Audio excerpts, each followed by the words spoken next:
പ്രിയപ്പെട്ടവരെ, അങ്ങനെ കേരളം ഇനി അതിദാരിദ്ര്യമുക്ത സംസ്ഥാനമായി മാറുന്നു. നിയമസഭയിൽ മുഖ്യമന്ത്രി പിണറായി വിജയൻ പ്രഖ്യാപനം നടത്തി. 64,006 കുടുംബങ്ങളെ അതിദാരിദ്ര്യമുക്തമാക്കിയത് നവകേരള സൃഷ്ടിയിലെ നാഴികക്കല്ലെന്ന് മുഖ്യമന്ത്രി പറഞ്ഞു. 1000 കോടി രൂപ ചെലവിട്ടാണ് പദ്ധതി നടപ്പാക്കിയത്.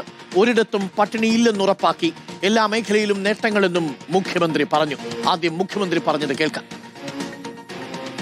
ഈ സഭയുടെ പൊതുവായ സന്തോഷത്തിൽ പങ്കുചേർന്നുകൊണ്ട് അഭിമാനപൂർവ്വം പ്രഖ്യാപിക്കട്ടെ, കേരളം ഇന്ന് അതിദാരിദ്ര്യമുക്ത സംസ്ഥാനമായി മാറിയിരിക്കുന്നു.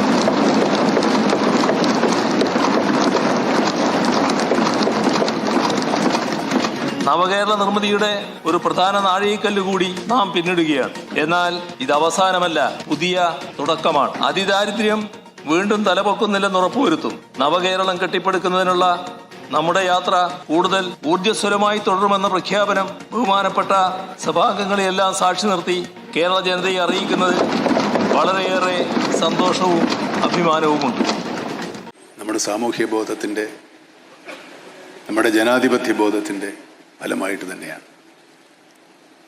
മുഖ്യമന്ത്രിയുടെ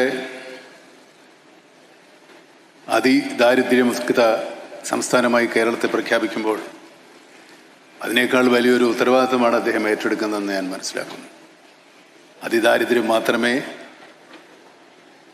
ദാരിദ്ര്യത്തിൽ നിന്ന് മാത്രമേ നാം മുക്തമായിട്ടുള്ളൂ.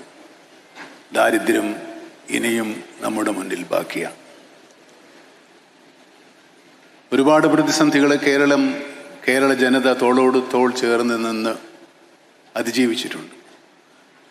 നമ്മുടെ സ്വാതന്ത്ര്യം കിട്ടുന്ന കാലത്തേക്കാൾ നമ്മുടെ ദാരിദ്ര്യരേഖ ഒരുപാട് കുറഞ്ഞു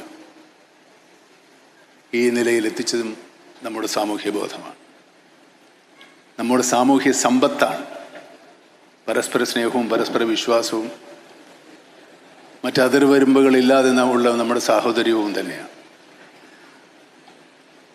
ഈ ഭരണ സംവിധാനത്തിൽ